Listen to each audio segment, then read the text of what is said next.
कर्पूरी ठाकुर को कैसे याद करें? बहुत सारे तरीके हो सकते हैं। क्योंकि कर्पूरी ठाकुर को भारत रत्न मिल चुका है, इसलिए उनकी बहुत सारी जीवनी, बहुत सारे उनके बारे में तथ्य और कथ्य सामने आ रहे हैं। मैं उनको एक बिल्कुल ही अलग नजरिए से, एक अलग चश्मे से देखने की कोशिश करता हूँ। और ये तरीका है कर्पूरी ठाकुर को इनको दी हुई गालियों के जरिए जानने की। कर्पूरी ठाकुर ने बहुत कुछ ऐसा किया जिसकी वजह से समाज बहुत सारा बदला, बहुत सारे परिवर्तन आए। लेकिन बहुत सारे लोग नाराज भी हुए। और किसी व्यक्ति को पहचानने के लिए उनकी तारीफों के साथ साथ उनके बारे में कही हुई आलोचनाओं को भी जानना एक अच्छा तरीका है। आखिर कौन थे कर्पूरी ठाकुर, भारत रत्न कर्पूरी ठाकुर? उनके बारे में आप बहुत कुछ इस बीच में जान चुके होंगे, क्योंकि भारत रत्न मिलने की घोषणा के बाद मीडिया, जो आमतौर पर बिल्कुल टूपी का षड्यंत्र उनके खिलाफ रहा कि उनके बारे में बात ही नहीं करनी है, वो अब मजबूर है बहुत सारी बातें बताने के लिए कि वो कितने महान थे और क्या क्या किया था। मैं कर्पूरी ठाकुर को एक बिल्कुल अलग नजरिए से, बिल्कुल अलग चश्मे से, बिल्कुल अलग लेंस से देखने की कोशिश करता हूँ। और वो लेंस है कर्पूरी ठाकुर को दी हुई गालियां। कर्पूरी ठाकुर ने जिंदगी में जो कुछ किया, आमतौर पर वंचितों के लिए किया, और भर भर करके गालियां उनको दी गई। सारी गालियां पूरी की पूरी बोलना संभव नहीं है, भद्र और अश्लील गालियां हैं। लेकिन कुछ गालियों का मैंने नोट्स बनाए कि आखिर उस समय के, हालांकि उस पूरे दौर को मैंने देखा भी है तो बहुत कुछ याद भी है। तो क्या क्या गालियां दी गई, कुछ प्रमुख गालियां। ये आरक्षण कहाँ से आई? कर्पूरी की माँ पूरा नहीं कर रहा। कर्पूरी, कर्पूरा, छोड़ गद्दी, उठा उस्तुरा। उस्तुरा मतलब रेजर। कर्पूरी, कर्पूरा, छोड़ गद्दी, उठा उस्तुरा। ये ना गाली दी गई। गाली ये दी गई, कर्पूरी की माई चढ़े खजूर, बेटा मांगे, पूरा नहीं कर रहा हूं मैं उसको भी। इस तरह की गालियां, कई सारी और गालियां। दिल्ली दिल्ली से भेजा संदेश, कर्पूरी बार बनावे, भैंस चरावे राम नरेश। उसी दौरान राम नरेश यादव यूपी के मुख्यमंत्री थे, और उन दोनों ने लगभग साथ साथ थोड़ा समय था। ओबीसी को पहली बार उत्तर भारत में आरक्षण दिया गया था, मंडल कमीशन से काफी पहले। तो कर्पूरी ठाकुर इतनी ज्यादा घृणा और नफरत के शिकार क्यों हुए? आखिर ऐसा क्या कर दिया था उस आदमी ने? एक साधारण से परिवार का एक बच्चा, फिर स्कूल गया, कॉलेज गया, स्वतंत्रता आंदोलन में हिस्सा लिया, जेल गया। 1952 में पहले विधानसभा चुनाव में 31 साल की उम्र में विधायक बनकर आया। उस चुनाव के सबसे युवा विधायकों में पूरे देश में कर्पूरी ठाकुर। 1967 जाते जाते वो उप मुख्यमंत्री बनते हैं, सबसे बड़े दल के नेता बनते हैं। और इसके साथ साथ शिक्षा का मंत्रालय संभालते हैं भारत। बाद में बिहार के वो मुख्यमंत्री बनते हैं। ऐसा क्या कर दिया? क्यों गालियां? क्या समस्या क्या थी? कर्पूरी ठाकुर के जीवन के किए हुए 10 महत्वपूर्ण कार्यों के जरिए हमको समझ सक पाएंगे कि कर्पूरी ठाकुर जननायक और कुछ लोगों के लिए खलनायक एक साथ क्यों बन गए। कर्पूरी ठाकुर समाजवादी आंदोलन से जुड़े हुए थे। कांग्रेस उस समय आजादी का आंदोलन की मुख्य धारा थी, लेकिन उन्होंने तय किया कि वो समाजवादी धारा के साथ जुड़ेंगे ताकि ज्यादा से ज्यादा लोगों का कल्याण हो। ये उनकी परिकल्पना थी। लेकिन वो लोहिया के साथ नहीं थे, लोहिया की पार्टी में वो नहीं थे। वो जयप्रकाश नारायण और प्रजा सोशलिस्ट पार्टी में थे। लोहिया संयुक्त सोशलिस्ट पार्टी चलाते थे, बाद में मिलाकर सोशलिस्ट पार्टी बनी। समाजवादी विचारधारा और लोगों से मिलना जुलना जो आखिर तक उन्होंने पालन किया। मुख्यमंत्री का जो ऑफिस है और घर है वो आम जनता के लिए आखिर तक खुला रहा, और लोग उनको गालियां देते रहे और गालियां सुनते रहे। आज की तारीख में आप कल्पना कीजिए कि कोई आदमी इस तरह की गालियां दे किसी मुख्यमंत्री या प्रधानमंत्री को, उसके साथ क्या होगा। कर्पूरी ठाकुर बिल्कुल शिव की तरह, उन्होंने वो सारा जहर उन्होंने अपने पी लिया और गले में उसको रखा। मतलब उस जहर को, मतलब किसी का उसको नुकसान नहीं होने दिया। उसके वजह से वो घृणा में नहीं आया कभी। कई सारे किस्से हैं। उनके पिताजी को जब गांव में बहुत अपमानित किया गया तो लोगों ने कहा आप कार्रवाई कीजिए, जो इस सामंत लोग इनके खिलाफ ये सब कर रहे हैं। उन्होंने कहा नहीं नहीं, ये मैं नहीं करूंगा। वो एक पूरे समाज की समस्या है, पूरे समाज की समस्या के तौर पर उसको मैं ठीक करने की कोशिश करूंगा। तो जानते हैं कर्पूरी ठाकुर के उन 10 प्रमुख कार्यों को जिसकी वजह से कर्पूरी ठाकुर जननायक और खलनायक दोनों। संयुक्त सोशलिस्ट पार्टी और प्रजा सोशलिस्ट पार्टी मिलकर सोशलिस्ट पार्टी बन गई थी। 1967 में कांग्रेस का जादू उतार पर था। नेहरू का पूरा जो तिलस्म था वो वो डिलीवर नहीं कर पाया था जो प्रॉमिस था एक तरह से आजादी का आंदोलन का। तो 67 में कई राज्यों में, मेरे ख्याल से 9 राज्यों में विपक्ष के साझा सरकारें बनी, संविध सरकारें जिसको बोलते हैं, संयुक्त विधायक दल की सरकारें। उसमें कर्पूरी ठाकुर जो सोशलिस्ट पार्टी चला रहे थे, वो सबसे बड़ी पार्टी थी, 67 विधायक थे। लेकिन क्योंकि वो ओबीसी थे और वो दूसरे तरह का एक जलवा होता है वो उनका नहीं था, तो उनको मंत्री बनने का मौका नहीं मिला। तो कर्पूरी ठाकुर दिल्ली आए, उस समय सोशलिस्ट पार्टी एक हो चुकी थी, और वो लोहिया से मिले तो उन्होंने कहा कि बात तो हम तब करेंगे जब आप कुछ करके आओ, अभी तो आपने कुछ किया ही नहीं, तो क्या बात करेंगे। कर्पूरी ठाकुर बिहार जाते हैं और दो बड़े फैसले लेते हैं। पहला फैसला, और इनके 10 कामों में ये पहला बड़ा फैसला, बिहार में मैट्रिकुलेशन तक यानी 10वीं तक जो भी बच्चा सरकारी स्कूल में जाएगा उसको फीस नहीं देनी पड़ेगी। Free education. उत्तर भारत का पहला राज्य। इसका मतलब हुआ कि जो बच्चे फीस नहीं चुकाने की वजह से जिनकी स्कूल छूट जा रहा था, वो सारे बच्चे भी जुड़ने लगे, स्कूल जाने लगे। ये हुआ कर्पूरी ठाकुर की वजह से। और उसका असर आप देखते हैं बिहार में, उसके बाद एक शिक्षा का विस्फोट होता है, क्योंकि गरीबी की वजह से बहुत सारे लोग बच्चों को अपने काम में लगा देते थे और बच्चे पढ़ नहीं पाते। पहला फैसला। दूसरा फैसला बहुत विवादित है, बहुत विवादास्पद है, आज उसको अलग तरीके से देखा जा सकता है। लेकिन उस समय स्थिति ये थी कि महिलाएं आमतौर पर मैट्रिक पास नहीं कर पा रही थी। गरीब परिवारों के बच्चे मैट्रिक पास नहीं कर पा रहे थे, 10वीं पास नहीं कर पा रहे थे, और इसकी सबसे बड़ी वजह थी अंग्रेजी का डर और खौफ, क्योंकि टीचर्स भी अंग्रेजी के नहीं थे अच्छे, और नहीं थे, काफी हद तक नहीं ही थे, गाँव में तो बिल्कुल ही नहीं थे। बच्चे इंग्लिश में फेल फेल हो जाते थे, और एक सब्जेक्ट में फेल मतलब फेल, तो वो 10वीं तक पहुंचते ही नहीं थे। वो कोई 7वीं में, कोई 8वीं में 2 बार फेल हुआ, बाहर हो जाता। उन्होंने एक फैसला किया, नहीं, इंग्लिश में फेल होना फेल नहीं माना जाएगा, ये ऑप्शनल सब्जेक्ट होगा और अंग्रेजी के बगैर पास हो सकता है। तो इसकी वजह से बिहार में एक तरह से बच्चे कॉलेज पहुंचने लगे, बहुत बड़ी संख्या में कॉलेज की जरूरत पड़ने लगी। और वही उसी समय से आप देखेंगे कि बिहार के बच्चे, उतना चूंकि कॉलेज एक्सपेंशन था नहीं, स्कूल कॉलेज का मिसमैच हुआ, बिहार के बच्चे बाहर जाके पढ़ने लगे, क्योंकि कॉलेज कम थे, पास ही नहीं होते थे बच्चे, मैट्रिक ही नहीं पास हो रहे थे। तो ये जो दो बड़े कदम उन्होंने उठाए, और इसकी वजह से वहां से कर्पूरी ठाकुर को जननायक कहा जाने लगा। हालांकि इंग्लिश एजुकेशन होना चाहिए, नहीं होना चाहिए, आज कोई कहे कि इंग्लिश एजुकेशन नहीं होना चाहिए, वो बिल्कुल ही गलत किस्म का के विचारों का मुख्यमंत्री होगा आज, या शिक्षा मंत्री होगा, आज कोई फैसला करे कि बच्चों को इंग्लिश नहीं पढ़ानी है। लेकिन उस समय उस फैसले का मतलब था। तो ये तो हुआ कर्पूरी ठाकुर के दो बड़े फैसले।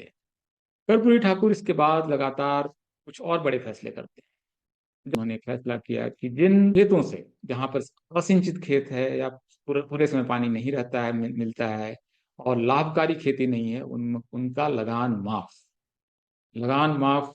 लगान फिल्म से बहुत पहले एक बार लगान माफ हुआ है, और कर्पूरी ठाकुर ने किया कि नहीं, कोई लगान नहीं, कोई मालगुजारी नहीं, कोई टैक्स नहीं देना पड़ेगा किसानों को, वो खेती करें और जिए अपना, पेट भरें। ये कर्पूरी ठाकुर का तीसरा बड़ा फैसला था। इसके बाद से तो कर्पूरी ठाकुर बिहार के जननायक बन गए, और उसके बाद से लगातार वो चुनाव भी जीत रहे हैं, और उसके बाद मुख्यमंत्री भी बनते हैं। 77 में उन्होंने दो बड़े फैसले किए। पहला फैसला उन्होंने ये किया कि जो मुंगेरी लाल कमीशन की रिपोर्ट पिछड़े वर्गों के विकास के लिए बनाकर रखी हुई थी, उसको उन्होंने लागू कर दिया। इसका मतलब हुआ कि बिहार में और पूरे उत्तर भारत पहली बार पिछड़ी जातियों को आरक्षण मिलना शुरू हुआ सरकारी नौकरियों में। और इसकी वजह से पिछड़ी जो जातियों के 50 से 60% आबादी के लोग थे, पहली बार बड़ी संख्या में सरकारी नौकरियों में जाने लगे। उसी के तुरंत बाद यूपी में राम नरेश यादव भी मुख्यमंत्री थे उस समय, उन्होंने भी ये फैसला किया। इसी वजह से कहा जाता है कि, जो मैंने आपको नोट किया मैंने, कि दिल्ली से भेजा संदेश, कर्पूरी बाल बनावे, भैंस चरावे राम नरेश। तो कर्पूरी अपनी जाति का काम करें और राम नरेश यादव भी अपनी जाति का काम करें, ये उस समय नारे लगे थे सड़कों पर, और बहुत समय के पॉपुलर नारे थे। मतलब कोई कुछ भी करेंगे तो कहीं से लेकर कहीं जाता है, तो इस वजह से उस जो गुस्सा है उसको समझा भी जा सकता है, उस गुस्से को बहुत अन्यथा नहीं लेना चाहिए। क्योंकि जब लगातार एक वर्चस्व में कोई समाज रहता है तो लगता है कि वो उसका अधिकार बन गया है। तो ये एक उस समय की समस्या थी। बड़ा फैसला था उनका कि आरक्षण लागू करो, और उन्होंने उसको कर भी दिया। इसके साथ उन्होंने एक और फैसला किया, जो उनके बड़े फैसलों में है, पांचवा या छठा बड़ा फैसला, कि ओबीसी एक बहुत बड़ा समुदाय है। सारे लोग विकास के अलग अलग स्तर पे हैं, समृद्धि के अलग अलग स्तर पे हैं, शिक्षा के अलग अलग स्तर पे हैं। जो अति पिछड़े हैं, मोस्ट बैकवर्ड, उनको उन्होंने अलग से आरक्षण दिया। और ये भी उत्तर भारत का पहली बार ये हुआ। यूपी अभी तक नहीं दे पाया है अति पिछड़ों का आरक्षण। केंद्रीय स्तर पर सरकार अभी तक नहीं कर पाई अति पिछड़ों का आरक्षण। रोहिणी कमीशन की रिपोर्ट मेरे ख्याल से 2017 में बनी थी, और इतना समय हो गया, रिपोर्ट भी अब तक नहीं वो सौंप पाए, क्योंकि कास्ट सेंसस की वजह से उनका डाटा वगैरह का बहुत सारा वो समस्याओं में फंसा हुआ है।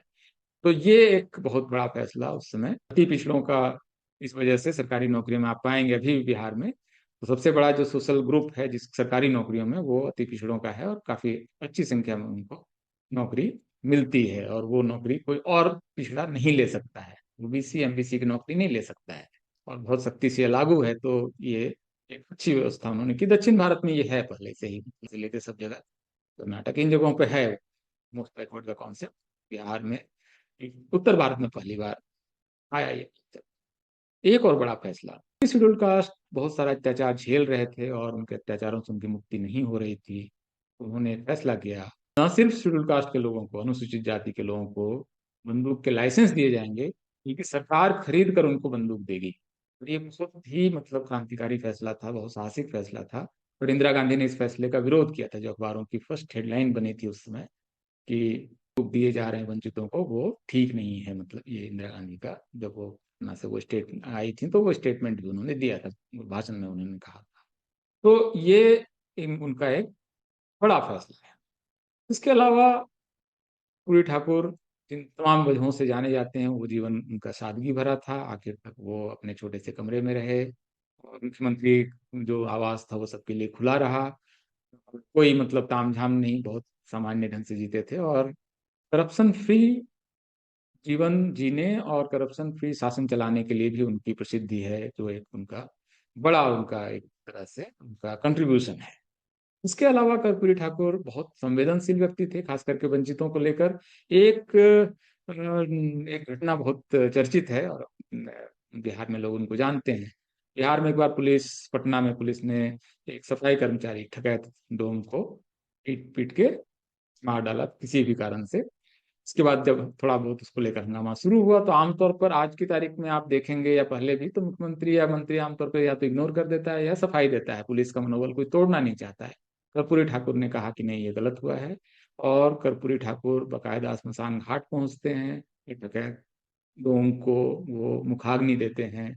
तो ये मतलब अपना मतलब एक तरह से कि मैं उनकी संतान हूँ इस तरह का, और मेरा इनसे रिश्ता है, ये बता के एक तरह से प्रशासन को भी उन्होंने बताया कि ये आप कृपया ना करें, क्योंकि ये करेंगे तो प्रशासन इसको बहुत सख्ती से लेगा। तो ये एक बहुत मतलब एक ऐतिहासिक उनका कार्य था, जिसको कि आप पाएंगे कि कर्पूरी ठाकुर जिनकी एक मतलब निष्ठा रही है। कर्पूरी ठाकुर के बारे में ये कहा जाता है कि वो उत्तर भारत के अन्नादुरई और करुणानिधि थे, क्योंकि जो सामाजिक न्याय के काम तमिलनाडु में दक्षिण भारत ने एक सिरा थाम रखा था और दूसरा सिरा बिहार ने थाम रखा था। तो वो उत्तर भारत के अन्नादुरई ही कहे जाते हैं, क्योंकि उन्होंने सामाजिक न्याय की जो अलग जगाई, वो काफी उसका असर रहा पूरे देश पर। धीरे धीरे उन वो सारी पॉलिसीज एक एक करके लागू हुई। रोहिणी कमीशन के इनको क्यों बनाना पड़ रहा है, कि पिछड़ों का कॉन्सेप्ट आया ही क्यों उत्तर भारत में, क्योंकि कर्पूरी ठाकुर बाद में कई राज्यों में अनुसूचित जातियों को गन लाइसेंस दिए गए। हालांकि गन नहीं दिया गया, गन तो कर्पूरी ठाकुर शायद अकेले थे मुख्यमंत्री जिन्होंने दिया था। तो ये एक्चुअली कर्पूरी ठाकुर जी करते हुए, और इस तरह से आप देख सकते हैं कि सामाजिक न्याय के वो काम उस समय कर रहे थे जिस समय कर्नल कमीशन नहीं आया था। उस समय ओबीसी का मिडिल क्लास फॉर्मेशन नहीं हुआ था, उनके ऑफिसर्स नहीं आए थे। उस समय इस काम को वो कर पा रहे थे और करने का वो साहस दिखा रहे थे। और यही नहीं, वो इस वजह से भी कर पा रहे थे क्योंकि बेशक उनको गालियां पड़ रही थी, लेकिन फिर भी वो व्यापक सहमति बना पा रहे थे इन चीजों को लेकर, सारी पार्टियों में, सारे दलों में और सारे लोगों के बीच। हालांकि उसमें विरोध भी हो रहा था, लेकिन वो कर पा रहे थे। इसका मतलब कि उनकी एक की जो व्याप्ति है, उनका जो असर है, वो बहुत व्यापक था, और इस कार्य को वो कर पा रहे थे। तो ये कर्पूरी ठाकुर का वो कार्य है जिसने कर्पूरी ठाकुर को इतना बड़ा बनाया है। और मुझे लगता है कि उनके निधन के काफी समय बाद भारत रत्न दिया जा रहा है। बेशक देरी हुई है, और पहले की सरकारें दे सकती थी, जिनके पास ये मौका था। उसके बाद बहुत सारी सरकारें आई, लंबे लंबे समय तक चली सरकारें आई। नरसिम्हा राव की सरकार रही रही। फिर लगभग उतने ही कार्यकाल, बल्कि उस थोड़ा थोड़ा ज्यादा कार्यकाल तक अटल बिहारी वाजपेयी रहे, 6 साल से ज्यादा। 10 साल मनमोहन सिंह हुए, और नरेंद्र मोदी को भी 9 साल से ज्यादा समय हो गया है। अल्टीमेटली ये कार्य पूरा हुआ, एक तरह से ऐतिहासिक काम है। इस बीच में भारत रत्न की असल में मर्यादा भी घटी है, बहुत तरह के लोगों को दे दिया गया है, जिसकी जिनकी उस तरह की कोई प्रसिद्धि भी नहीं है और काम का असर भी नहीं है। फिर भी क्योंकि भारत का ये सबसे बड़ा सिविलियन अवार्ड है, सबसे बड़ा सिविलियन पुरस्कार है, तो ये इस पुरस्कार का मिलना निश्चित रूप से बहुत महत्वपूर्ण है। तो हम सब लोग खुश हैं कि ये हुआ, और उनके एक तरह से ये जन्म शती का भी वर्ष है। 1924 में उनका जन्म हुआ, तो 100 साल पूरे हो रहे हैं, और इस समय उनको ये पुरस्कार मिला। ये बहुत महत्वपूर्ण है। बहुत बहुत